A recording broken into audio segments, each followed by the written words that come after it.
بسم اللہ الرحمن الرحیم۔ السلام علیکم ورحمۃ اللہ وبرکاتہ۔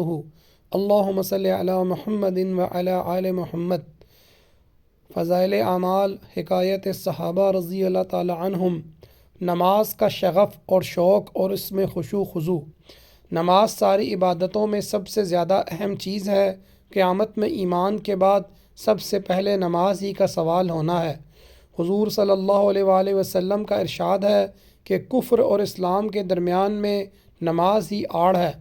اس کے علاوہ اور بہت سے ارشادات اس بارے میں وارد ہیں جو میرے ایک دوسرے رسالے میں مذکور ہیں۔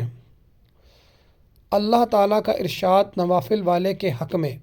حق تعالیٰ شانہ ارشاد فرماتے ہیں کہ جو شخص میرے کسی ولی سے دشمنی کرتا ہے، میری طرف سے اس کو لڑائی کا اعلان ہے، اور کوئی شخص میرا قرب اس چیز کی بنسبت زیادہ حاصل نہیں کر سکتا جو میں نے اس پر فرض کی ہے، یعنی سب سے زیادہ قرب اور نزدیکی مجھ سے فرائض کے ادا کرنے سے حاصل ہوتی ہے، اور نوافل کی وجہ سے بندہ مجھ سے قریب ہوتا رہتا ہے، یہاں تک کہ میں اس کو اپنا محبوب بنا لیتا ہوں تو پھر میں اس کا کان بن جاتا ہوں جس سے سنے، اور اس کی آنکھ بن جاتا ہوں جس سے وہ دیکھے، اور اس کا ہاتھ بن جاتا ہوں جس سے وہ کسی چیز کو پکڑے، اور اس کا پاؤں بن جاتا ہوں جس سے وہ چلے۔